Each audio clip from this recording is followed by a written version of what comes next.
сайн Жак байна. Тэг өнөөдөр хипхоп хийхээр студид ирсэн байна. Тэгэд хипхоп бол амьдралын хамгийн дайггүй хэм маяг. Тэг хипхоп бол миний хобби, барбар бол миний мэрэгч.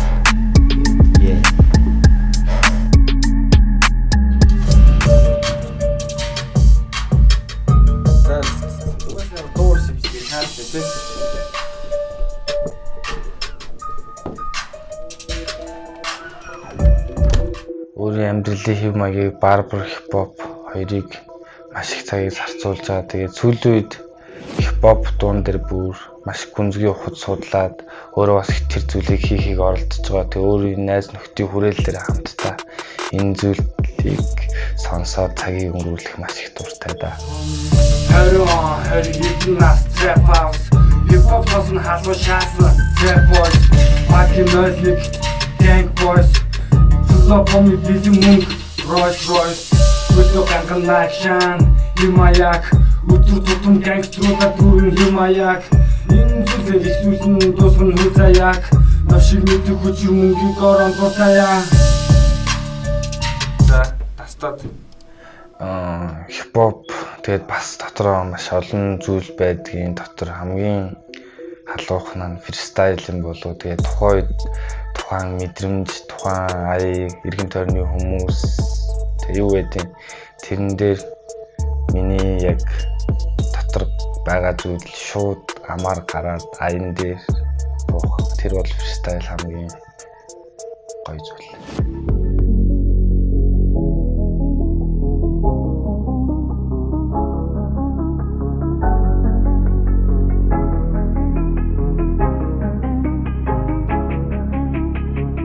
What's up guys, Johnny Barber Shop-ийн Barber Jack байна. Монголд барбар хөгжөхөөс эхлээд барбар шопуудтай зүг хамт байсан.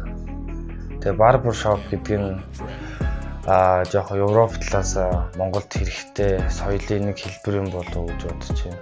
Өөрийн сонирхол дээр ч юм уу тулгуурлаад хувь тавилангаараа барбар болсон. 3-4 жил барбар хийж байна. Угаасаа Монголд хөгжөөл бас 3-4 жил болж байна. Тэгээ энэ удаад афро хим хийж байгаа. Тэгээд афро хим нь болохоор харуудын Африк өнгө дээрстэй хүмүүсийн үс төрөлхийн үс байгаад байгаа.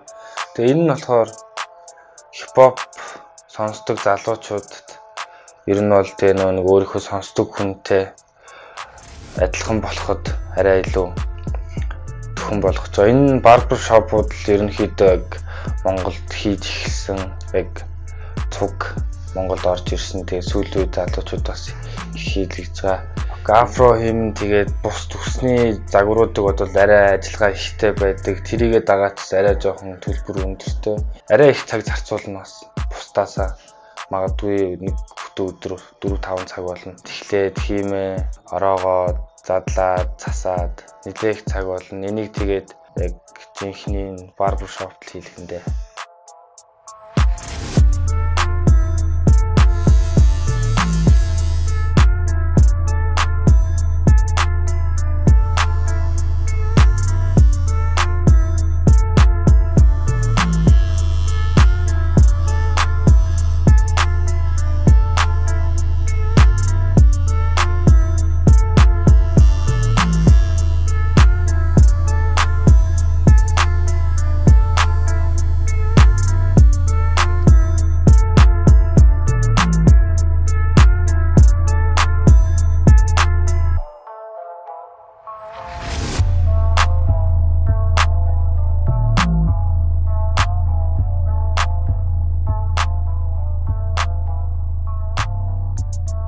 Барбар хүн болохоор бас бусдын гоо сайханд анхаардаг учраас бас өөртөө зориулж нэлээх шивээс хэлгсэн.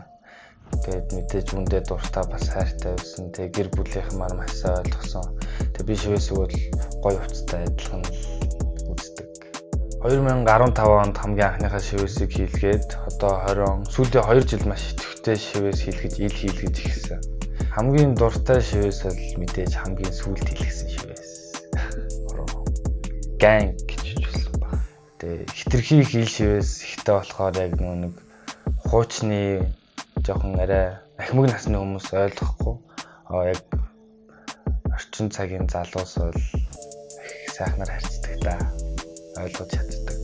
Миний шивээсний хүсэл маш хязгааргүй байгаа. Хизээж дуусахгүй байна.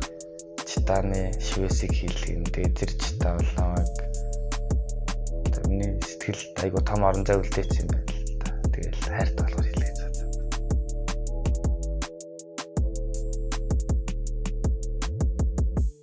Барбарууд өөрсдийн сонирхлын дагуу өөрсдийнхөө дуртай зүйлийг хийгээд тэгээд энэ хоёроос би сонгож аваад афро болон хүсэн дээр зурх хоёрыг сонгосон байгаа. Тэгээд таны өсний ургалтаас хамаараад нэг 2-3 сарда доороос ургасан шулуун үсээ чангалуулна.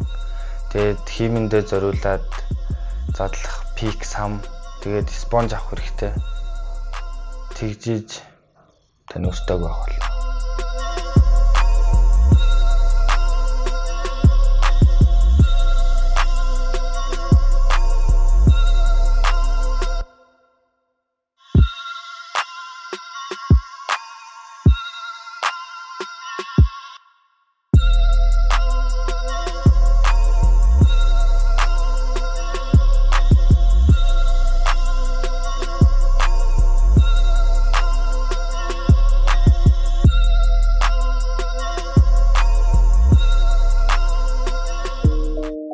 Залуустай хандаж хэлэхэд бүгдээрээ олсон мөнгөө зөв зүйл зарцуулаад яг жинхэнэ барбер шоп төсөөд суулаад өөрийгөө хайрлах хэрэгтэй.